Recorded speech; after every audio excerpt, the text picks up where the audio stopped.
This episode of Literary Treks is brought to you by Audible.com, offering more than 150,000 titles for your desktop or mobile device. To get a free audiobook of your choice, visit audibletrial.com/TrekFM. Also, help us keep Star Trek discussion coming to you each day by becoming a Trek FM patron through Patreon. Get access to exclusive content and become part of the team. You'll find all the details at patreon.com/TrekFM. That's patreon.com/TrekFM. Hey everyone, I'm Rod Roddenberry, and you're listening to Trek FM.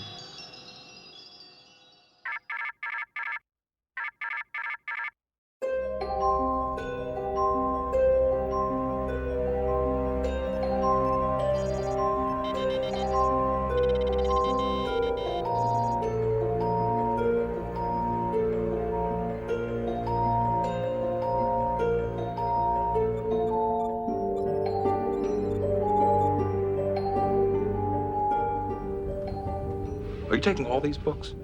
I thought I'd take some light reading, in case I got bored. Welcome, everybody, to Trek FM's dedicated books and comic show. I am one of the hosts here, Matthew Rushing, and hold on, guys. We're recording this as we're recording. The World Series is on, so hold on one sec. Okay, never mind. Back to the show. I apologize. But I'm joined, as always, by some just absolutely amazing gentlemen, incredible people, men I wish I was. Starting with Bruce Gibson. I purposely do not have the World Series on right now because it would be too much of a distraction. What really drives me crazy is the thought that anybody listening to this already knows the outcome of the World Series, because this is past to them. But for us, it's the future. That's right. For them, it's past. For us, it's prologue. So one might say past prologue. We're getting philosophical here.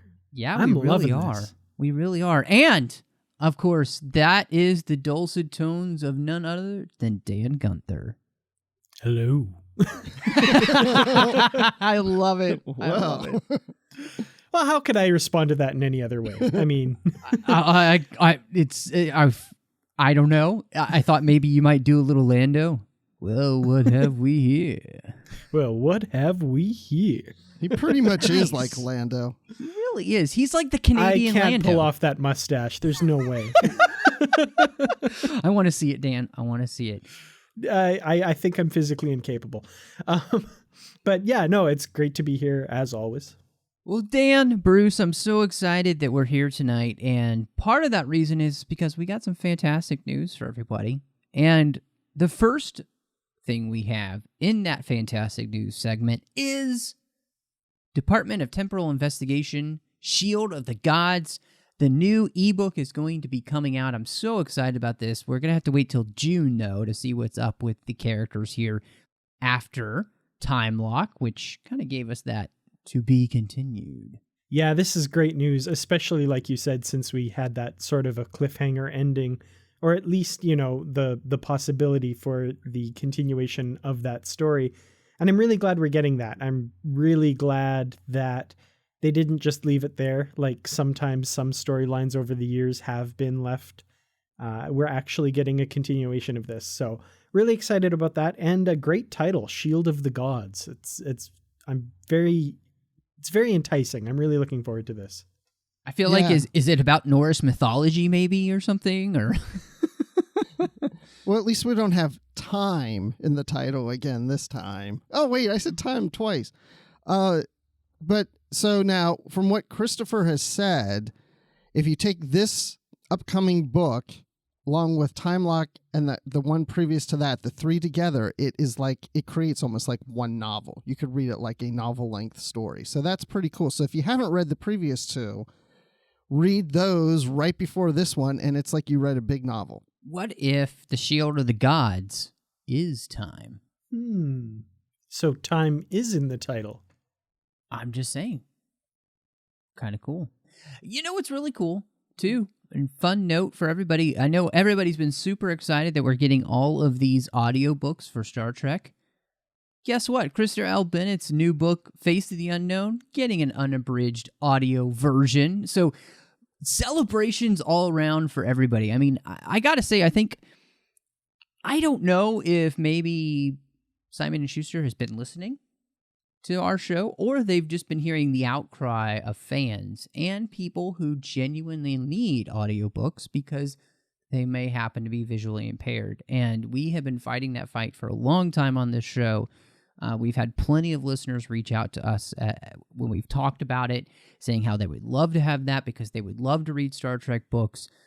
And, there just wasn't a way for them to do that.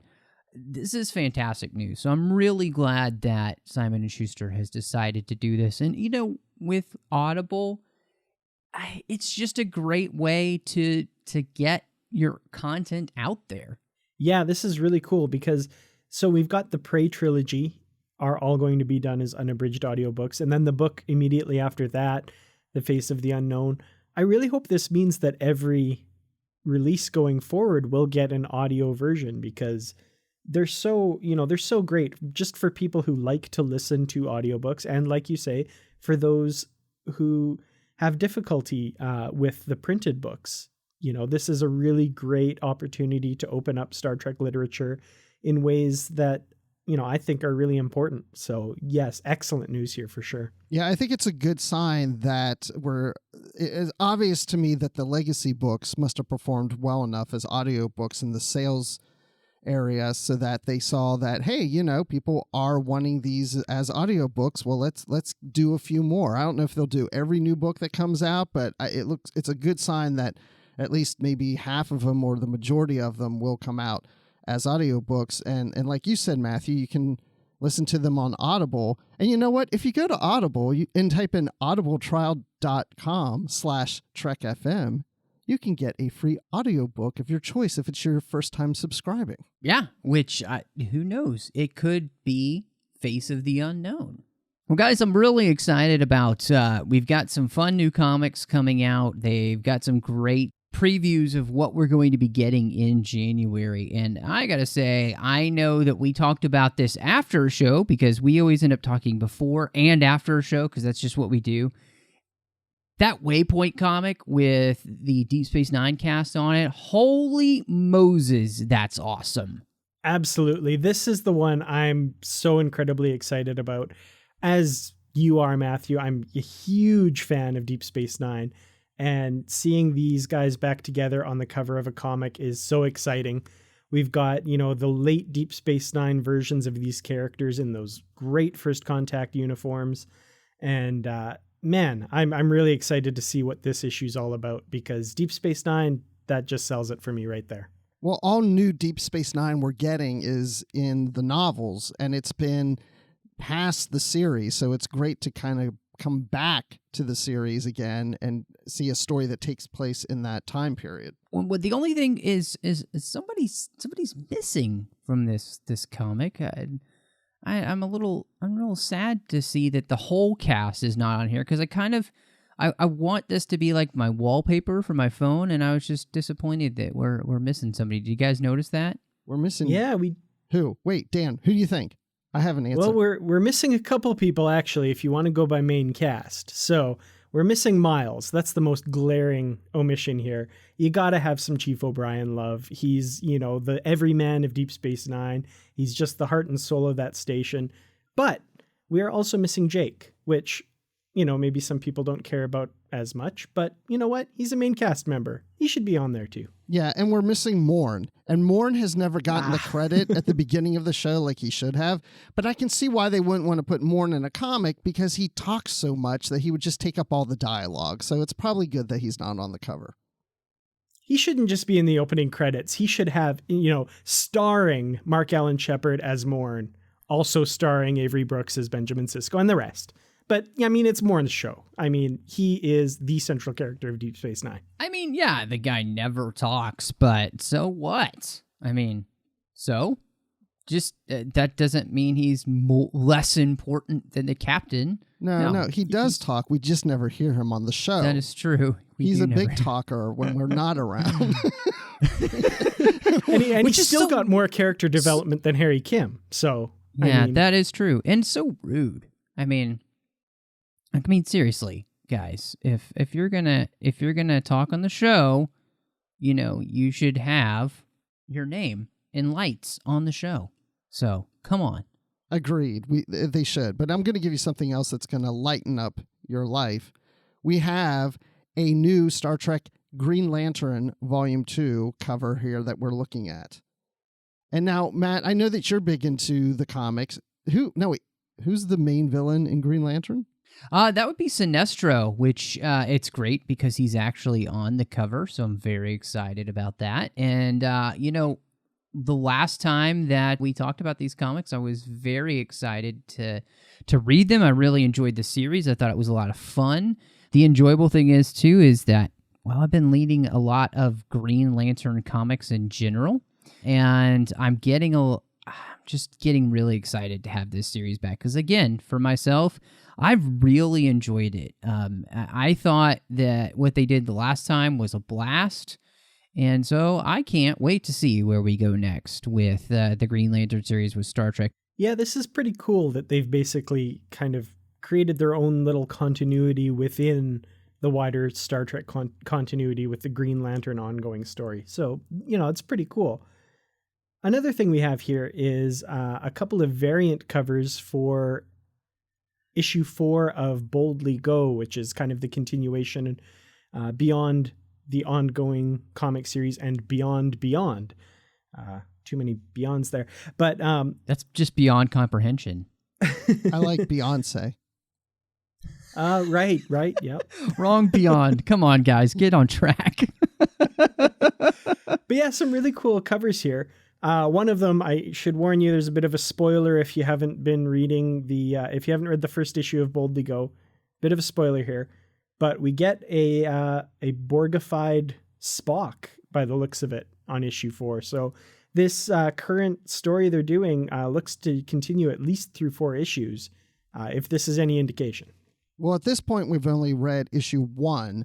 And like you're saying, this is issue 4 cover. So, it looks like we're going to get Borg, but, maybe it's not on the surface like we think. Maybe it's not just, the Borg show up in the cube and fight the Enterprise in the Kelvin timeline. Maybe there's something a little more going on that's connected to the Borg. I don't know. I'm kind of keeping my mind open that this might be something different and not just a straightforward Borg story. I mean, I don't know. I'm having flashbacks to Voyager. That's right, 2 Voyager references in one sentence.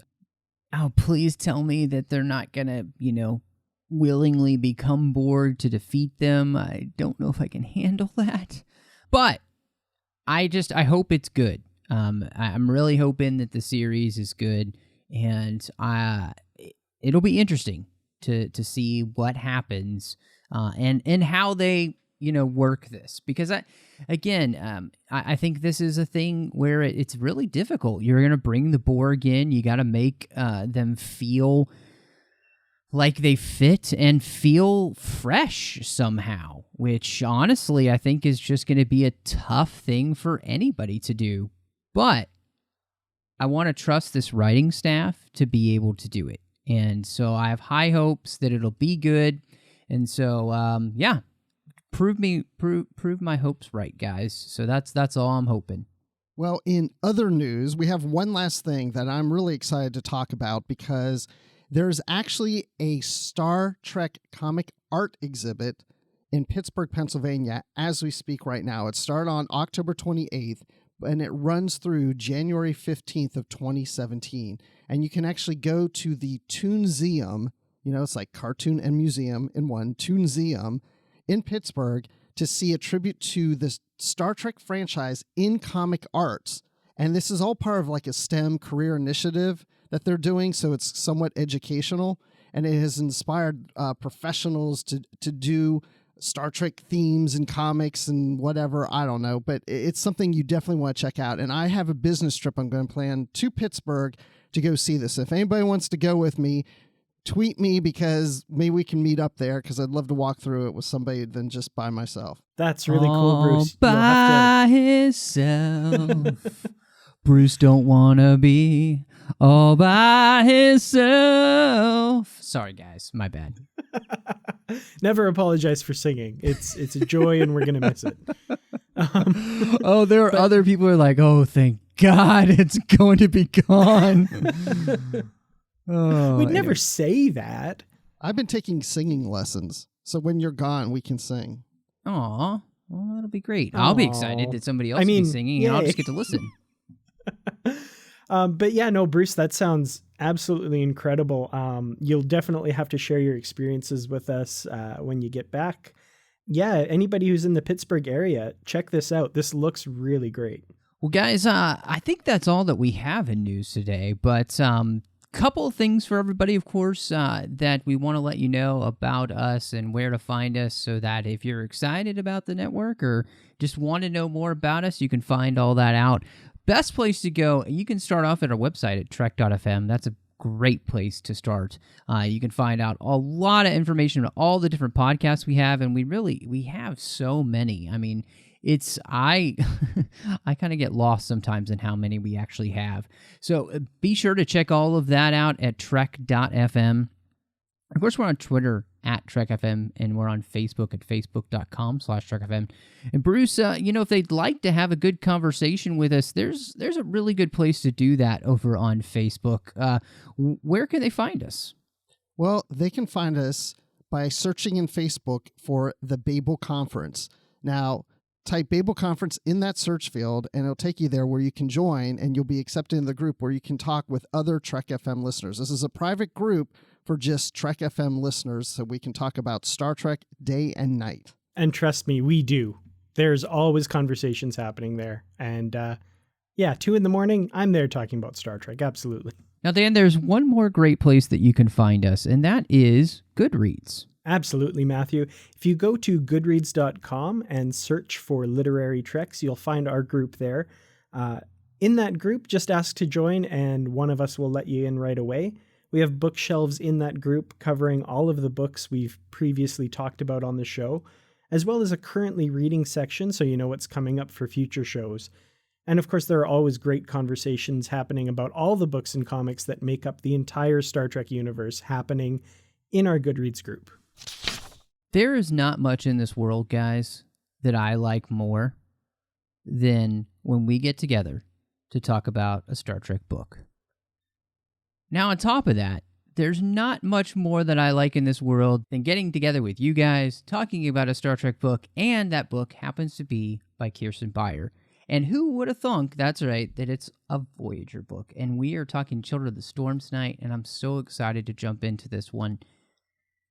I wanted to tackle with you guys something that we have mentioned over and over again, and I think I finally figured out what it is for me that makes me love Kirsten's books. And I wanted to see if you guys agree. But I think that not only do Kirsten's books usually have a great Star Trek style story, like it feels Star Trek-y, but I think it's the fact that that's coupled with incredible character development, and even characters to which we really don't know all that well. Because one of the things about Children of the Storm is that there are a lot of characters in there that we're just really getting to know on a lot of these ships that are a part of this fleet. But for some reason, I'm not frustrated or bored. Everybody has a story that I want to keep following. And I think that's something that's really, really special about what she does with her books. There's definitely something to that for sure. Kirsten Beyer, like you said, really does Star Trek well. But yeah, her characters are incredible. And I think we've talked a lot about making characters that we've previously not had a lot of cares about, like Chakotay or Harry Kim, and really fleshing them out and bringing them to life and making us care about them. But like you say, characters we've never even met before have these very layered stories to them. And there's this sense of history with those characters there, and a rich and full backstory that a lot of times you don't get with secondary characters that are newly introduced. So for example, the captain of the Quirinal, I think I'm pronouncing that right, and her chief medical officer. You get this sense that there's this deep, lasting friendship between them. They've served for a long time together. Just little touches like that make these people seem very real.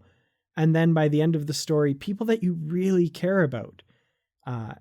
I think, yeah, she's a master at being able to craft characters that by the end of the story, I want to spend more time with. I think we've mentioned this once before on a previous episode of her writing about the characters, but the one thing I want to emphasize with it, which I think we're leaving out on this, and Dan, you kind of touched on it a little, I think she's very good at writing character relationships. The characters are very well developed, but she knows how to write relationships between characters. She gives the characters and the relationships a history, and then she has conflict within those relationships. And when I say conflict, it doesn't necessarily mean that they're having an argument or some huge disagreement, but there's enough conflict there that each of the characters in the relationships have to work through that together with each other. And so to me, that really rounds out the characters when they have someone to play off of. And then even when you read Children of the Storm, there's so many scenes where you can pinpoint these two characters have a scene, then these two characters have a scene, and it seems like she's coupled a character with another character throughout the novel. And I think I would be fine reading a Star Trek book by Kirsten Beyer that was just people sitting around a table having dinner or playing poker. I think that would be enough because she does so well with those relationships. No, I agree with you, and I think that's when I'm reading her books and there's a character like O'Donnell or Fife or Gwyn or any of these characters, even Cambridge. I mean, all of them are just, I feel like, so utterly fascinating. And I really do. I want to continue to follow them because she's writing them in a way that makes me excited to continue, to understand where they're coming from, what's going on with them. And I love that about the story. And I think it's something that's kind of special about her books. Because, in a lot of ways, it could be frustrating to be reading these books, and whatever, you just, okay, it's about this character, and that's not Tom Paris, that's not Torres, but I never get that feeling, and I think that's very special that she's making the character she's creating for the series just as exciting. And I like that. And it makes the reading of these books so enjoyable because there's something new being added. But at the same time, I think also what makes her book special is that there's this connection with a crew that we already know. But again, I even wrote a note in the book about how shocked I was about how much depth there is to all of the characters from Voyager, and I think that's, again, we talk about that a lot in her books, but I continually want to stress that because I think it's something that's different. It's unique to Kirsten. And when somebody does that, I feel like they should be praised for the work that they do. And so, this one really struck me because, as much as I was enjoying the story about, Chakotay and with Tom and B'Elanna and Miral, I was fascinated by Eden, and I just thought that was, so again, we're gushing, and I apologize. Well, I'm not going to apologize for that. But I love it. I really do love it. Definitely. And I think Bruce really hit on something. You hit on something really great there about the relationships between the characters. And, not only the times where it brings out conflict, and there's tons of examples of that. I mean, you've got B'Elanna and Drafar, and even B'Elanna and Paris kind of, having a little bit of typical marital stuff that they realize they're going through, and Chakotay and Eden, and of course Fife and O'Donnell being a major one, but also the relationships that highlight how far these characters have come, especially the ones we know from the Voyager series. I'm thinking specifically of scenes like I mentioned, like Paris and Torres kind of coming to an accord when they have a little bit of a fight and bonding over Miral, and I love that. But to me, the perfect example of this is when the Doctor is showing B'Elanna all of the little playthings and educational stuff he's done for Miral, and he's so momentarily disappointed that she isn't able to stay for, that day or whatever. And it was so true to their characters. And I just found myself grinning through that whole part that, I love the relationships these characters have built, and Kirsten Beyer has expanded on those and highlighted them and made them so much more important that it's just an absolute joy to read. Well, as you were talking, it also dawned on me that so many of these relationships, everybody seems to counsel each other. I mean, we do have Counselor Cambridge on Voyager, but have you noticed just about in all these relationships, Eden is counseling Chakotay, but then in scenes Chakotay is counseling Eden, and so on and so forth with all these different relationships. And you mentioned about B'Elanna and Jafar, Commander Jafar, and she's kind of counseling him when it comes to, him being around children. And it's like everybody's kind of looking out for one another. Even if they don't get along, they're trying to help one another out. And I think that's important too in the relationships. Even though you might have the conflict, they're trying to get beyond that. And I think that's what really registers then with these characters, because we like them. And the reason we like them is because they seem to care. And that's what Star Trek characters do. Starfleet officers care. And that is what really helps round out these characters in a likable way for us. That would be a perfect recruitment advertisement in the 24th century. Join Starfleet. Starfleet officers care. I love that. That's great. It's almost like they're wanting you to join their bank or something, like. No, I completely agree with you though, and you're absolutely right. I think this is something that is really special about this crew and where they are and who they are. I think that's one of the things that people really loved about Voyager was the family aspect of them. And so it makes complete sense that, these characters would have that kind of care. If they didn't and all that they had been through, there'd be something wrong with them. It just wouldn't be right, And so I think that you're absolutely correct in saying this is just what makes them, I think, so cool, and it's somebody and characters that to which we can relate to, and I like that it's not all melodramatic all the time. I think that's one of the things, kind of diving a little even deeper into one of the characters, which really I think we all enjoyed, it seems like, was Eden.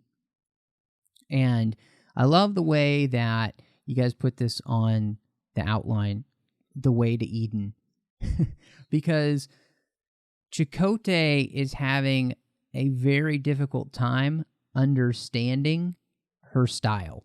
He's so used to Janeway and what she would do and how they would interact. He's having to learn a whole new person to serve under, to take orders from, and when he can speak up, when he can't speak, all of those kind of things. And I found her to be really fascinating, and maybe it's because when I was reading her, I felt like she was almost a mirror for Janeway, but in a really good way. Like, she was not making the same mistakes we would see a Janeway make, and I thought that was really, really interesting to be able to watch in this, and I thought it was really fascinating. So I really enjoyed getting to know this character more, because she, let's put it this way. When I first read this book, for all I knew, Eden was it. You know, that's who was going to be the captain of this fleet, the fleet commander. I had no idea at this point, you know, that Janeway would come back. And I love that Kirsten makes me fall in love with her. Like, I really love this character. I love her because I think we relate to her also through Chakotay. He comes to accept the fact that she's in charge of the Full Circle fleet. And that's a position that really Janeway should have had. And his loss of Janeway really affected him. But he has come around to accept her death, accept the fact that, you know, she's out of his life and he has to move on. And now he's got to look at this person that's in the place that really Janeway should have been in. And he accepts her. And she's very much like Janeway. There's a lot of similarities between the two characters in their command style. But he sometimes questions her decisions because I think he looks at her and says, well, I don't think Catherine would have done that. And that's not really fair to her. And I think she kind of points that out to him. And there's the fact that, you know, if Janeway were to say to do this, you probably would have accepted it. But because Janeway's not here and I'm saying it, you may be questioning it. So you just need to let go of Janeway and accept me for who I am and my command decisions. And yeah, go ahead and disagree if you need to disagree. But this is Captain Eden you're dealing with, not Captain Janeway. And they really have a nice bonding relationship, especially when you get to the end of this novel. And I really do love Captain Eden. I think the last book we read, I said I wasn't quite sold on her yet. Like I liked her, but I really wasn't invested in her. By the time I get to this novel, I'm really invested in her. And yeah, I would like to have more Captain Eden books. That's all I'm going to say. Yeah, their relationship is, you know, it really does come full circle, I guess, interestingly. But yeah, and it's really interesting. Was that a joke? Yeah, I don't know if that qualifies as a joke. I can do better than that if I'm going to. Anyway, you guys are great. You know, that relationship, it's interesting as well at one point where Eden kind of comments that, you know, with Janeway, it would have been, you know, Chakotay that was kind of opting for the safer route. Whereas, you know, that kind of seems almost flipped around in a couple instances in this novel. And I thought that was really interesting that not only is there kind of that mirroring of Janeway's role in Eden, but kind of almost a juxtaposition of the roles that Janeway and Chakotay usually had when they were at odds over a decision, like in Scorpion or Equinox, for example. I think the thing that for me that jumped out so much about Eden was not only obviously her command style and the way that she was making decisions and the fact that she was really standing up for the best of what the Federation believes in, which I thought was wonderful. But I also love that we don't just drop that mystery about who she is and where she comes from. That really gets heightened here. And I thought that was a really interesting thing too, because Eden is a mystery box, just like a JJ film. And there's all of this about her that we don't understand and that she doesn't even understand about herself. And I love that that wasn't something, and this is another great thing about Kirsten, she never lets anything go because nothing is extraneous. Nothing is done like, oh, 6 books later, I forgot to pick that up. No, and I like that that's a part of this story. And I found that really fascinating. And I loved the interplay between her and Cambridge on that too. I thought it was great. Yeah, she's developed a really strong relationship with not only Chakotay, but with Cambridge. And the Cambridge relationship was built on prior to these books. They have that history in their relationship. And really, a lot of people didn't accept Cambridge when he first joined the fleet because he's kind of a jerk. But he's actually a very good counselor, very intelligent. He just has a different way about himself. And I think people have come to accept that and like that about him. And somebody really has learned to like him quite a bit.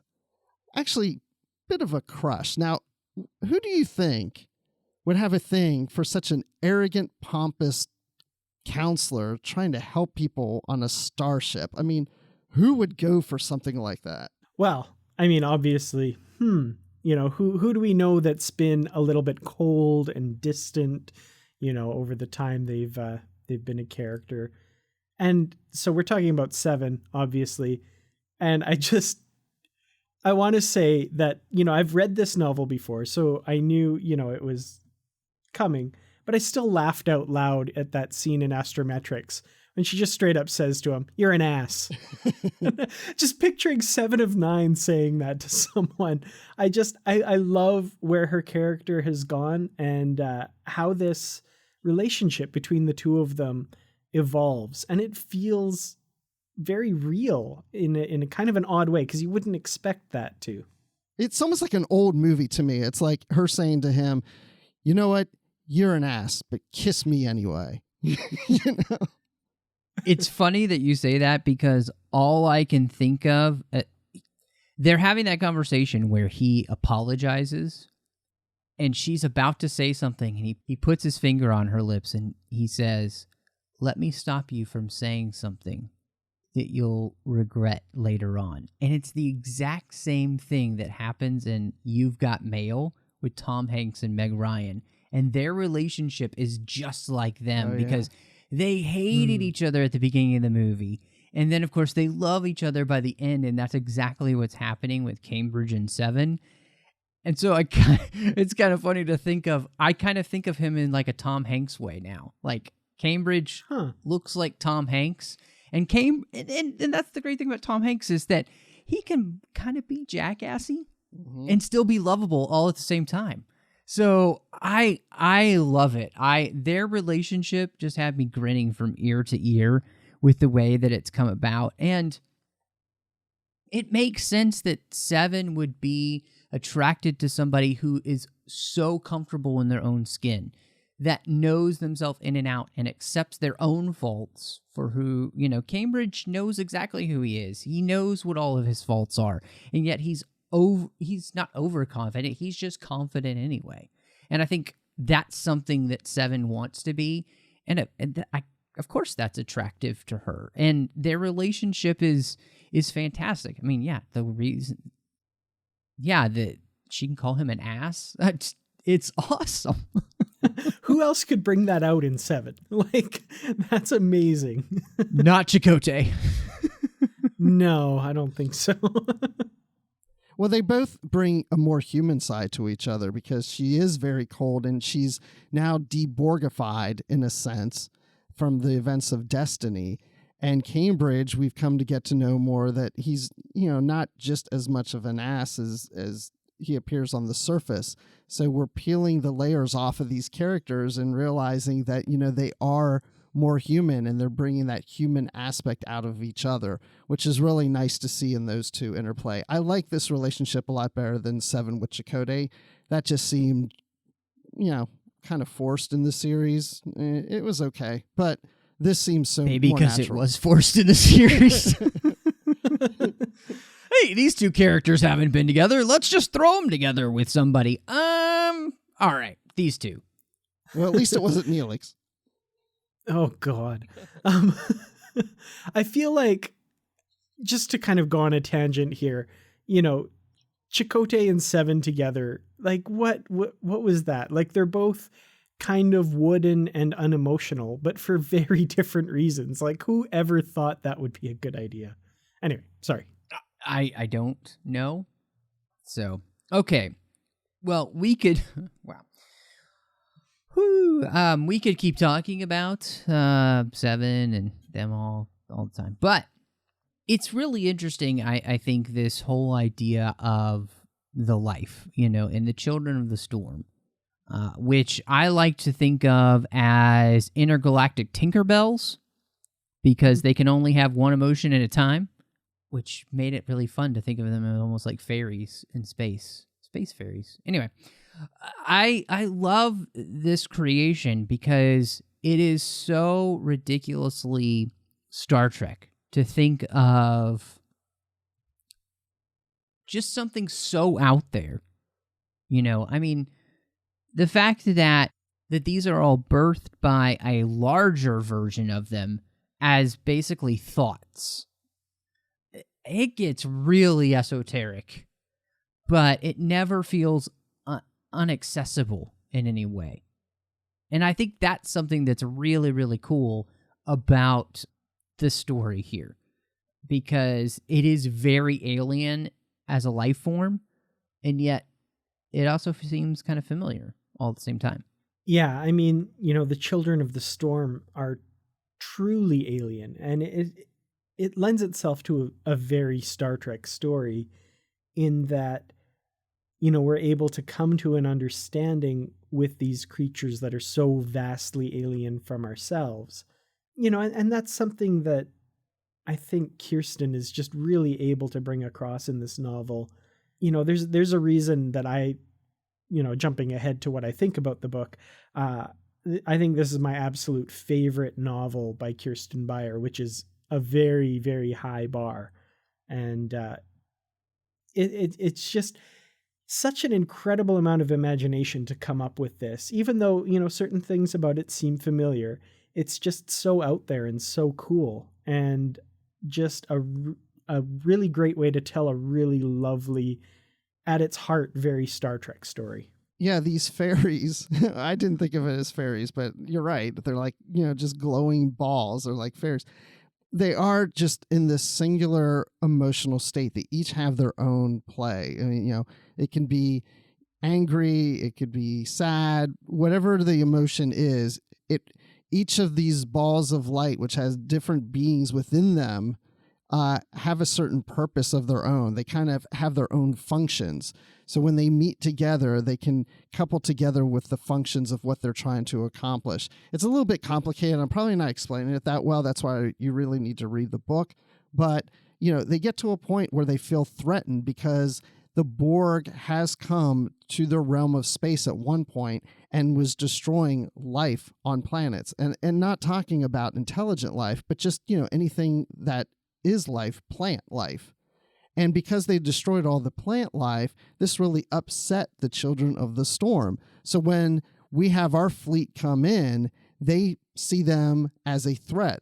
They're opposed threat like the Borg to them. And so they were able to destroy the Borg when they came into the realm of space. Now they're going to be after our Starfleet starships that are coming in. And they actually do destroy one of them. But they don't destroy another one, because it has the life on there. It has plant life on there.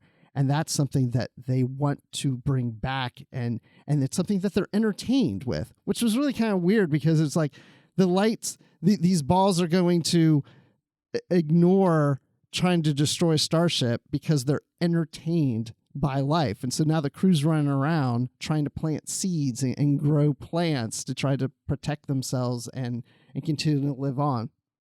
And I mean, I can go on and on and on because that's part of the story, but it's a little strange, but it's very interesting. It was, in some ways, it's a little fun to read that. And then we meet the mom, but she's not really a mom, but it's like this planet. That's where these thoughts, as Matthew was saying, the thoughts of this being create these balls of energy or whatever that come out of it. With that, it's just the thoughts they're coming out. Have been around for years and years and years. I just realized these are just the guys from Inside Out. Like they're just each a separate emotion. No, you're right. It is like that. Now that you say that, I thought that at one point, because even on Inside Out they have the little balls of emotions or whatever feelings I thought that at one point and I forgot about that, but it is like that. You get the sadness one. It's like, oh, the Borg destroyed all the plants. Then you just get the one that's really angry. I'm gonna destroy them all. I think the thing that makes these aliens so cool too is the way in which they have a very alien way of viewing life. And I thought that was what was so cool for them. We talk about the life, it's the simple life. It's what we think of as simple, but it gives them immense joy and pleasure to be around, which is plants and growing things. And the Borg came in and destroyed all of that in the system in which they lived. And that's what's led to the despair of the mother. That's what's led to the children of the storm being so hostile to anybody coming into their system because they equate everybody else with the Borg. And I think that was fascinating to see, and there's a nice environmental message in there too that I think Kirsten is reminding us that we need to be good stewards of the earth in which we live because we're all a part of, life together here on the planet.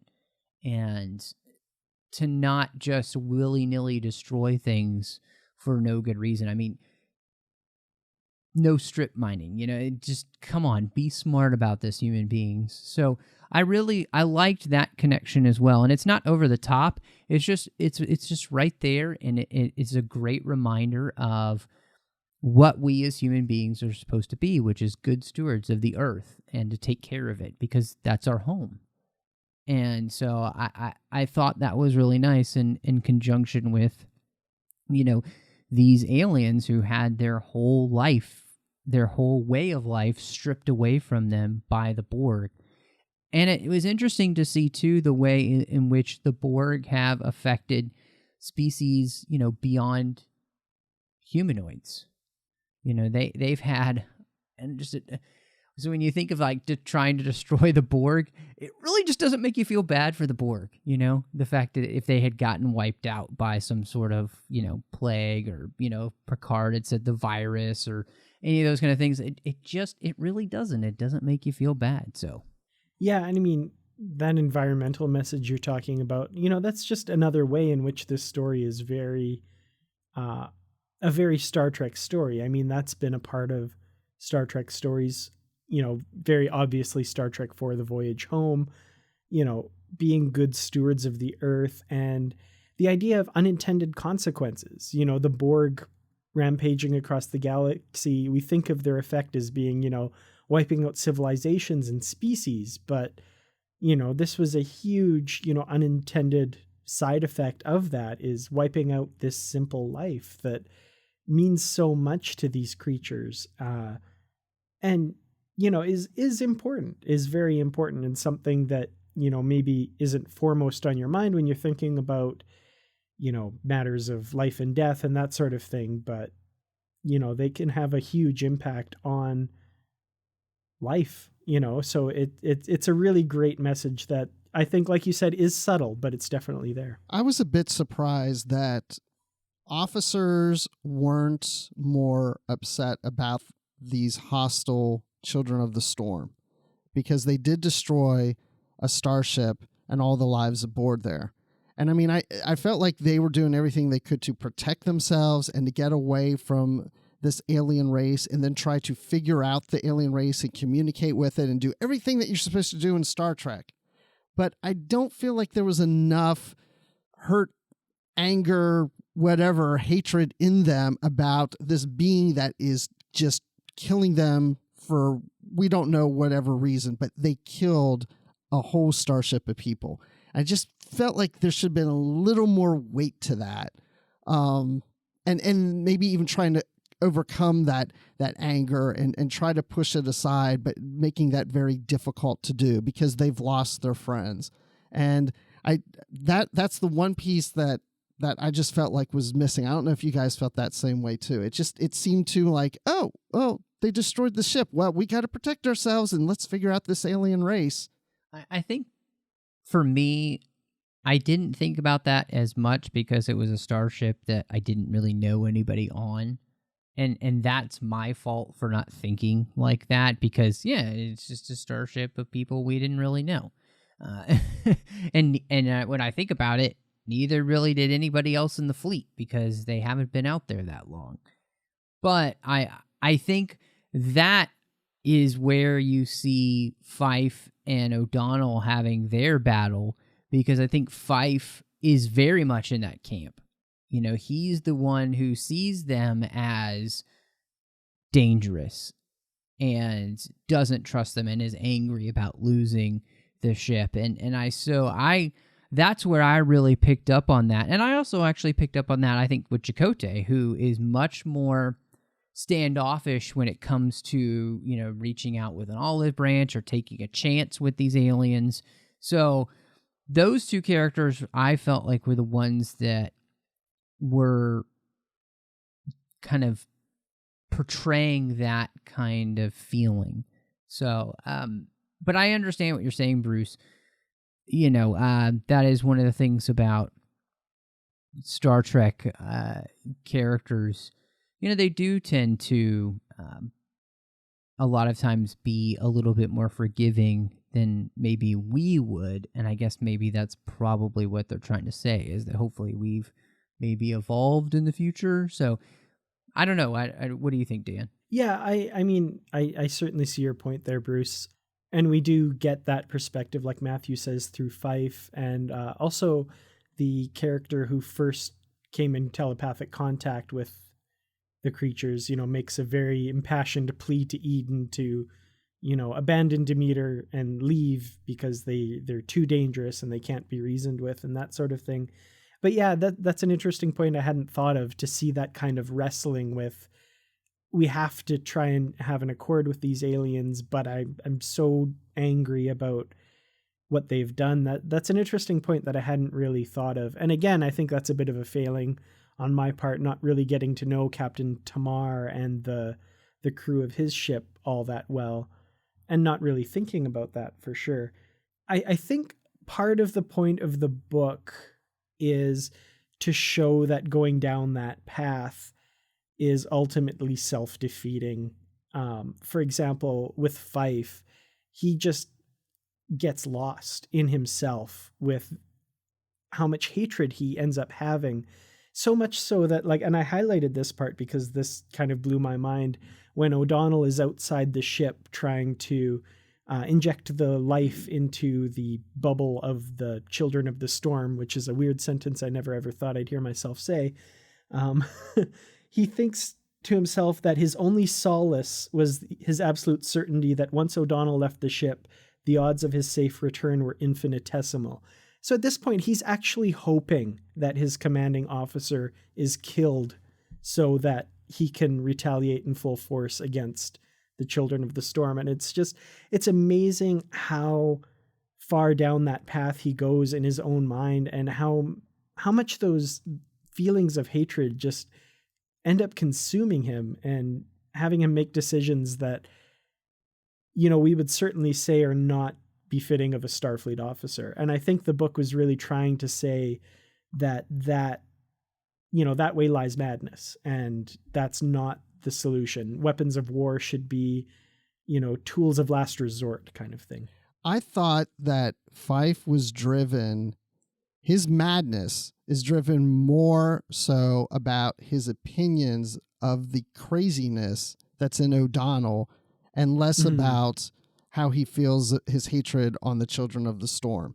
I think he does definitely hate the Children of the Storm, but I think a lot of his judgment at this point was trying to be always counterintuitive to what O'Donnell is trying to do, because O'Donnell is not on that ship to be a technical officer. He is captain of the ship, but he was placed there because he's a top genetic biologist, and they have all these plants, the life on the ship, and Fife is there to make sure that he addresses everything from a technical advantage. But when O'Donnell starts to step in and makes the command decisions, I think Fife is looking at this and like, no, I'm supposed to make those decisions. I don't trust him. He's crazy. He's nuts. He talks to himself. He's talking to his dead wife to himself.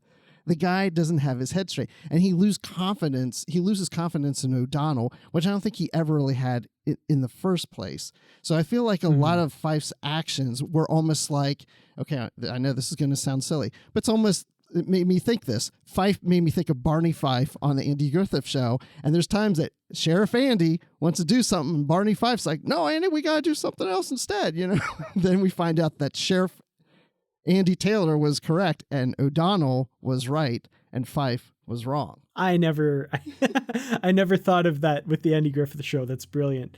And yeah, that's definitely a very good point. He is absolutely driven by his complete lack of confidence in O'Donnell, which, you know, O'Donnell's a little bit inside his head and doesn't really share as much as he probably should.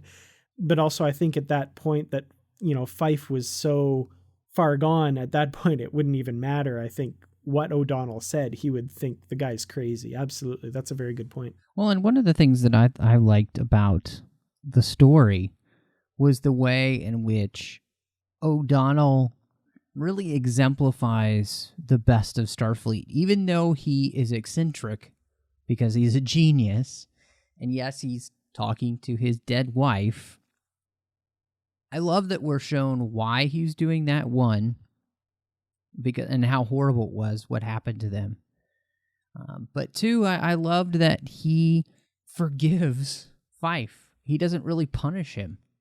He talks to him, and he treats him almost as a father would treat a son in some ways. That's the counseling thing I was talking about earlier. Yep. Yeah. Absolutely. Yeah. I just think it's fascinating, and I really love that because it opened up O'Donnell as a character, and I really loved it. And then on top of that, I loved getting to know more about what had happened to him. And for me, the most beautiful phrase in the book was when he talks about how he had a daughter and that she lived inside his wife for 7 months before she died. And I thought, wow, that's a statement. Yeah, absolutely. And also, to your point of O'Donnell forgiving Fife, this is another way in which I think this book is absolutely brilliant, because I'm, as a reader, reading this and thinking the whole time, oh, I can't wait until Fife gets his and he gets snapped back so hard and you know, gets sent back to the Alpha Quadrant in shame because of what he's done and put everybody in danger. And then O'Donnell forgives him, and they have that great understanding between them.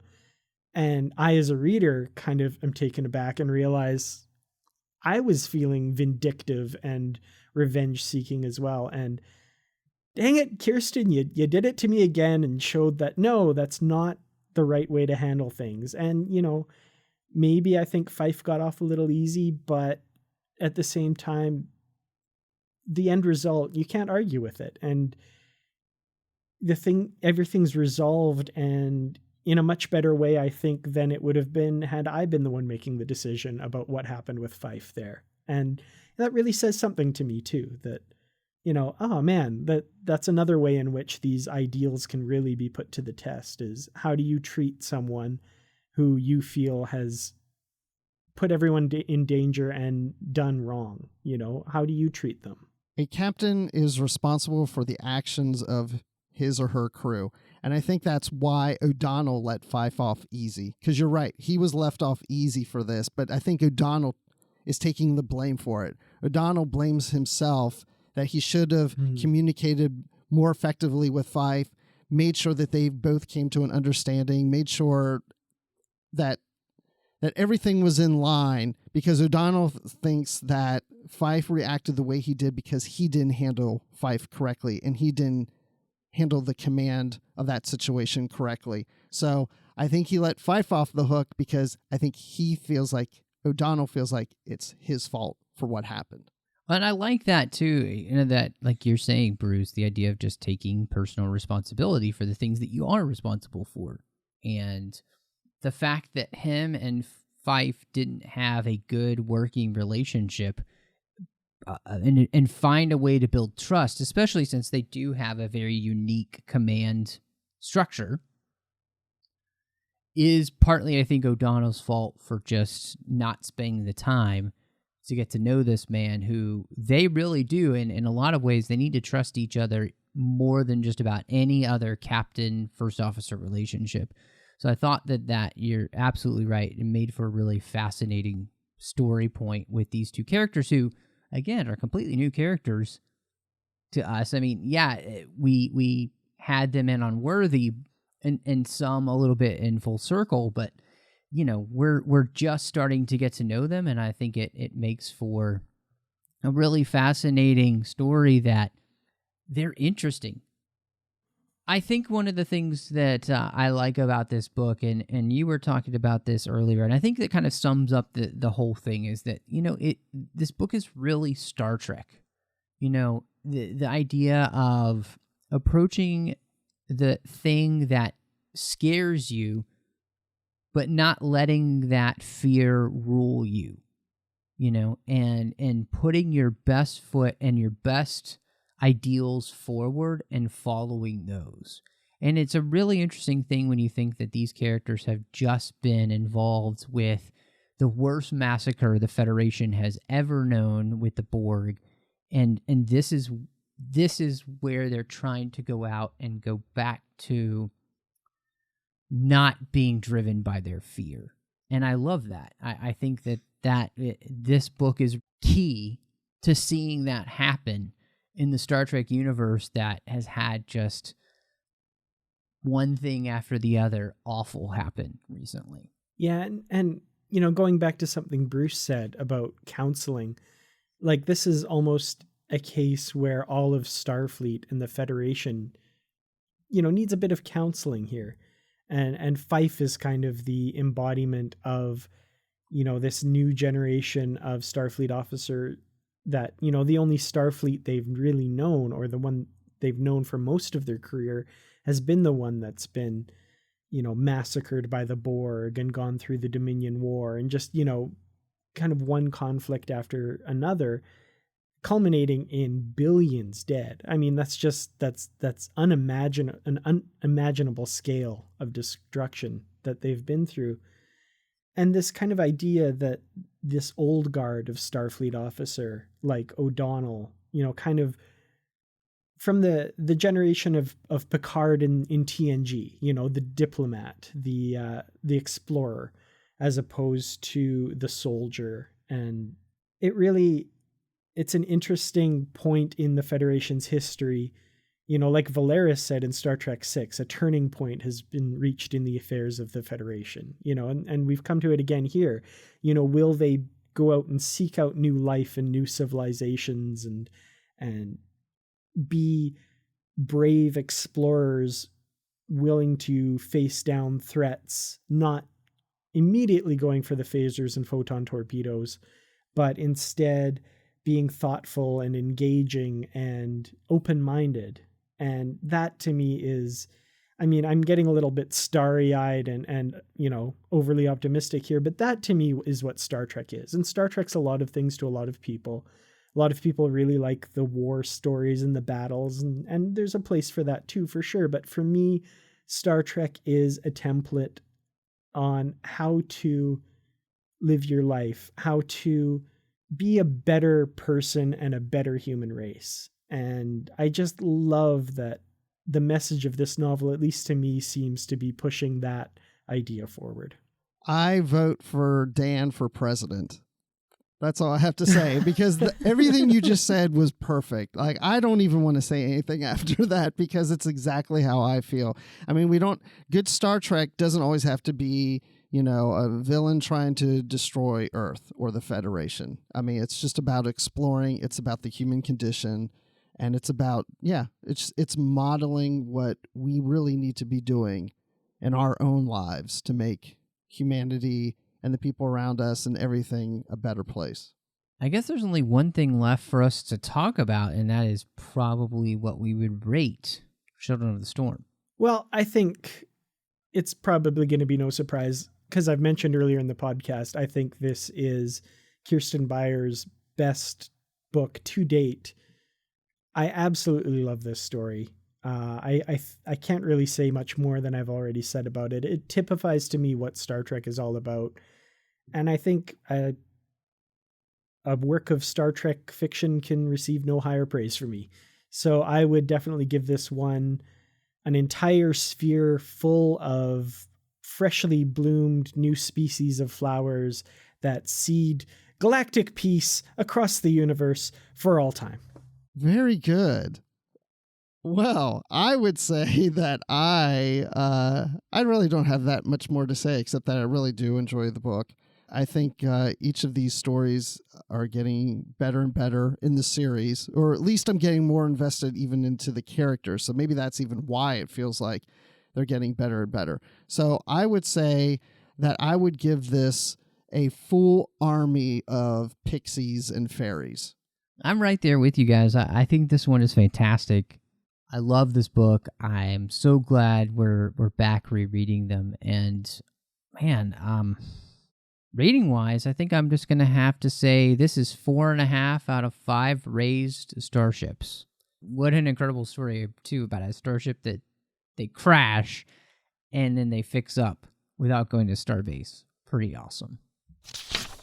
Well, I think we're all pretty much agreed on Kirsten Beyer's skills as a writer for sure, and also the place that this novel has in her repertoire. I think we all came away thinking this was a pretty great example of a great Star Trek story. Those books are so good that I really want to move on to the next one, The Eternal Tide, but I've read it before. I want to reread it again, but we've already done that on the show before Dan and I were ever on. That was episode 2 of Literary Trek. So if anybody wants to hear the next book, go back to episode 2 and hear Chris and Matt talk about that book. And if you'll do that, you'll be going full circle. That's right.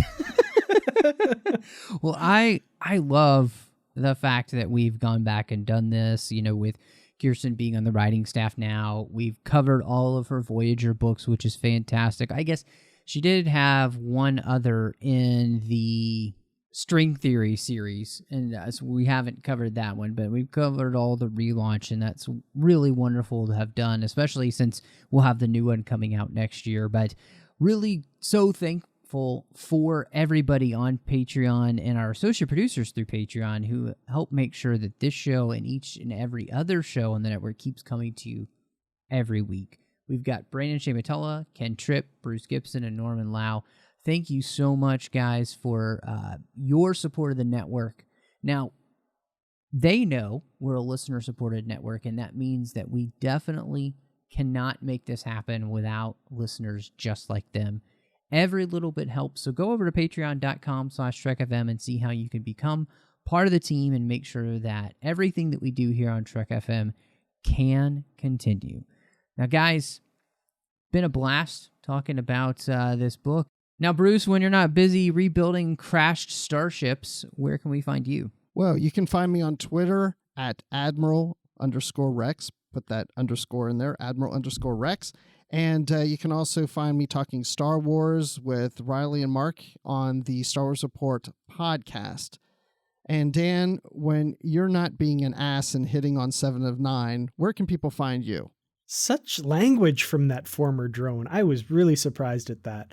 Well, when I'm not doing that, you can find me on Twitter. I'm at Kurtrats. That's Kertrats. You can find me on YouTube at youtube.com/KurtratsProductions and on my website, treklit.com, where I review Star Trek novels, both old and new. And Matthew, when you're not encouraging Miral Paris to go ahead and slam that chair repeatedly into a wall, where can we find you? Well, it's just fun. It annoys the 4, so I love it. You can find me on Twitter at MattRushing02. I'm here on the network doing The Orb with Chris Jones, where we talk about Deep Space Nine. I'm also doing the 602 Club, our general geek show. Such a blast doing that show. Just check it out. You're going to love it. Talking about everything geeky that's not Star Trek that we love. And then, of course, you can also find the special feed we have just for Star Wars. It's called Star Wars, a 602 Club collection. Really enjoy that. It's a lot of fun just collecting all of those great Star Wars episodes for you guys, and it has its own feed, so be sure to subscribe to that. I'm also doing a great show with my good friend John Mills called Aggressive Negotiations. You'll find that on thenerdparty.com, or you can search for Aggressive Negotiations, Star Wars podcast there in iTunes. We talk about anything and everything that you can think of with Star Wars. It's a blast, so make sure you do check that out. Well, thank you so much for joining us, and until next time, live long and read on. You call that light reading? To each his own, number one.